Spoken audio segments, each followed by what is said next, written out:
साथियों, good evening. Manish sir आपका स्वागत करता हूं। जैसा कि हमने अभी तक कॉन्सेप्ट क्लास स्टार्ट कर रखी है, हर एक दिन कुछ कॉन्सेप्ट पे हम चर्चा करते हैं। आज उसी श्रृंखला पे अगले कॉन्सेप्ट पे बात करते हैं। जो अगला कॉन्सेप्ट है, एक बहुत छोटे से कॉन्सेप्ट की थियोरिटिकल बात मैं करता हूं। आपके सिलेबस में एक टॉपिक है जिसका नाम है ऋण पत्रों का निर्गमन। मतलब आपका इश्यू ऑफ डिबेंचर। वैसे आपके सिलेबस में ऋण पत्रों का निर्गमन भी है, ऋण पत्रों का शोधन भी है। तो आज की क्लास में मैं निर्गमन की बात करूंगा, फिर अगली क्लास में हम शोधन की बात करेंगे। देखो, कंपनी में ऐसा नहीं होता है कि हर बार एक जैसे क्वेश्चन पूछे जाए। ये चैप्टर किस तरीके का चैप्टर है और इसमें क्वेश्चन किस तरीके के बनते हैं, उसकी बात करते हैं। सबसे पहले देखो, सबसे पहले तो ये आप समझो कि जो ऋण पत्र है, ये आपका एक तरीके का ऋण है। कंपनी द्वारा लिया गया एक ऋण है, लोन है, जिसको आप बॉन्ड भी बोल सकते हैं, जिसको आप पब्लिक डिपॉजिट भी बोल सकते हैं, जिसको आप लॉन्ग टर्म बोरोइंग्स भी बोल सकते हैं। सबसे पहला इसमें से 15 तरह के क्वेश्चनों को टारगेट बना के बताता हूं। जहां क्वेश्चन होंगे वहां स्टार मार्क लगा देता हूं। सबसे पहले, ऋण पत्र को बैलेंस शीट में कहां दिखाया जाए, इसका हेड कहां होगा? तो इसका हेड क्या होगा? Non current liability. अच्छा, यानी हाँ, ये नॉन करंट लायबिलिटी का मतलब है गैर चालू दायित्व। ये तो इसका हेड है, और सब हेड है अदर लॉन्ग टर्म बोरोइंग्स, अन्य दीर्घकालीन देयता के रूप में इसको हम दिखाएंगे। मतलब स्टार मार्क लगा है। पहला क्वेश्चन है, एग्जाम पूछे कि इसको आप कहां प्रदर्शित करेंगे, तो गैर चालू दायित्व शीर्षक होगा और अदर लॉन्ग टर्म बोरोइंग्स के रूप में दिखाएंगे। फिर बात आती है कि जो आपका ये डिबेंचर है, जिसको आप बोल रहे हो ऋण पत्र बोल रहे हो, इसके बारे में बेटा एक बात और ध्यान रखना। ये जो डिबेंचर है, इसके बारे में एक क्वेश्चन आता है कि डिबेंचर एप्लीकेशन अकाउंट, या फिर बोलेगा premium on redemption of debenture account. ये दोनों के बारे में पूछे कि किस नेचर के अकाउंट है, तो आपका जवाब होगा पर्सनल अकाउंट। यस, ये व्यक्तिगत प्रकृति का खाता होता है, ये ध्यान रखना। तो दो बातें तो आपको ये यहां क्लियर हो जानी चाहिए। तीसरी बात, अगर पूछे कि इस पर अंडर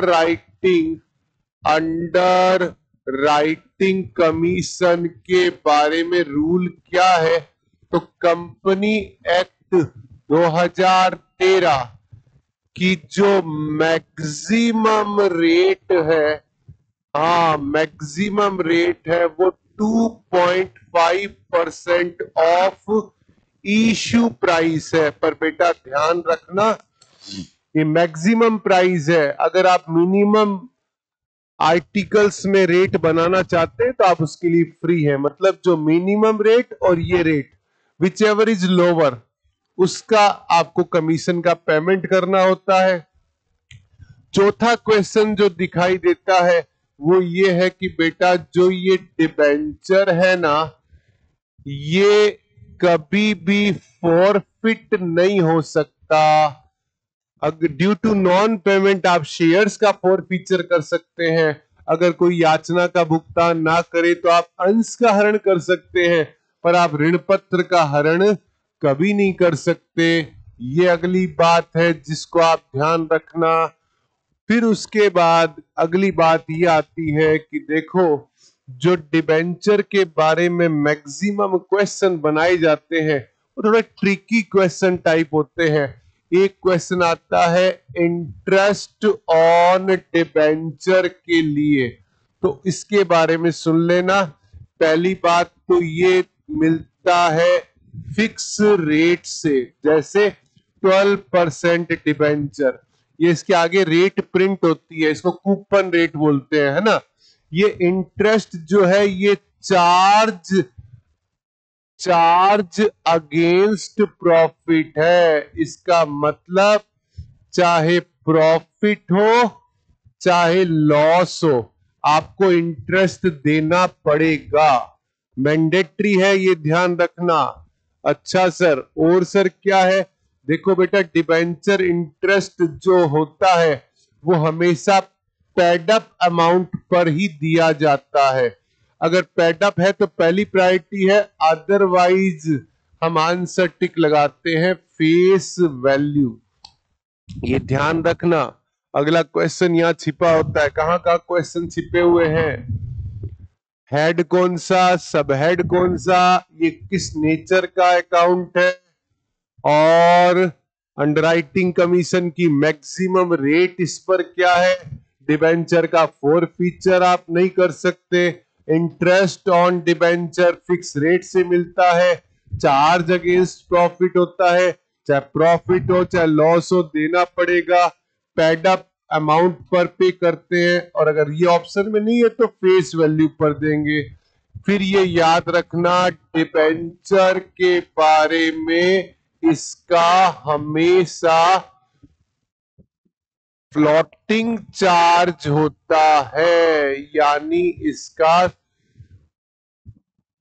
चल प्रभार होता है। सूचना के अभाव में आपके डिबेंचर है वो फ्लोटिंग चार्ज को मेंटेन करते हैं। फिर अगली बात, जो आपका ये डिबेंचर है इसके बारे में फिर क्वेश्चन होता है कि debenture issued as a collateral security. Collateral security मतलब ऋण पत्रों का संपार्श्विक प्रतिभूति के रूप में निर्गमन। इसका मतलब है जब आप बैंक से ऋण लेते हैं तो अपने अनिर्गमित ऋण पत्र जो है आप बैंक के पास गिरवी रखते हैं, तो उन गिरवी रखे हुए डिबेंचर को बोलते हैं कोलेट्रल सिक्योरिटी। आपने बैंक से क्या लिया है? लोन लिया है, तो आपको इंटरेस्ट जो है वो इस लोन पे देना है, ये कोलेट्रल सिक्योरिटी पर नहीं देना। हाँ, ये तो एक एडिशनल सिक्योरिटी है जो आपने जमानत के रूप में रखी है, तो इंटरेस्ट किस पे देंगे? लोन पे देंगे, आउटस्टैंडिंग लोन पर। डिबेंचर पर कभी इंटरेस्ट नहीं देना है क्योंकि ये तो अनइश्यूड डिबेंचर है। और इन डिबेंचर का अकाउंटिंग कैसे करोगे जब कोलेट्रल दोगे? तो एक रास्ता, ये entry debenture suspense account debit to debenture, और एक रास्ता है लेखा करने का कि आप प्रदर्शन कर दो, मतलब डिस्क्लोज कर दो। कहां पर? नोट्स टू अकाउंट्स में। ये दोनों ही लेखा है। अगर इवन आपको पूछे कि ऋण पत्रों को संपार्श्विक प्रतिभूति के रूप में देने पर क्या प्रविष्टि की जाएगी, तो ये दोनों ही प्रविष्टियां ही है, एक ये है और एक ये है, दोनों ए एंड बी बोथ, दोनों में से आप कोई भी सिलेक्ट कर सकते हैं, ये ध्यान रखना। अगली बात ये आती है, अगला क्वेश्चन बनता है loss on issue of debenture, मतलब है कि ऋण पत्रों के, हाँ, ऋण पत्रों के निर्गमन पर हानि। बेटा निर्गमन, इशू पर हानि के बारे में क्वेश्चन आता है, तो हमेशा ध्यान रखना। पहली बात तो ये है, ये कैपिटल लॉस है, ये पूंजीगत हानि है, ये कैपिटल लॉस है। दूसरा पॉइंट ये है कि इसमें टोटल लॉस दो तरह के हैं।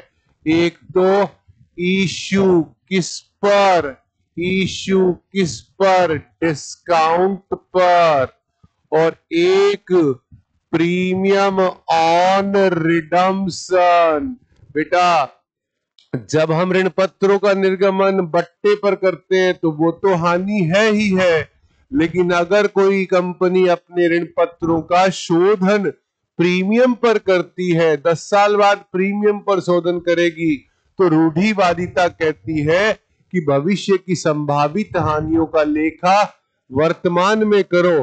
तो ये जो हानि है, दोनों हानि जिस एक अकाउंट में रखी जाती है उसका नाम होता है loss on issue of debenture.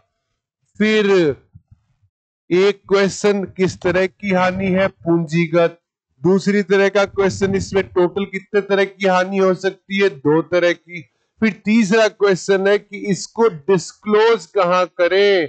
जब फाइनेंशियल स्टेटमेंट बनाते हैं तो इसको डिस्क्लोज कहां करें, तो उसका नियम यह है कि ये डिपेंड करता है कंपनी की पॉलिसी पर। अगर 1 ईयर में इस लॉस को राइट ऑफ करना है या मोर देन 1 ईयर में करना है, तो अगर 1 ईयर में करना है तो करंट एसेट्स में other current assets, more than 1 में करना है तो नॉन करंट एसेट्स में other non current asset. Option में अगर आपको दोनों मिले और एक टिक लगाना हो तो आंसर ये बेटर है। और अगर कहे ए एंड बी, आइदर ए और बी, तो आइदर ए और बी दोनों सही है, पर एक का चयन करना हो तो फिर इसी का चयन करना चाहिए। ये लॉस को कैसे डिस्क्लोज करें, कैसे राइट ऑफ करें, उसके लिए हिंट है।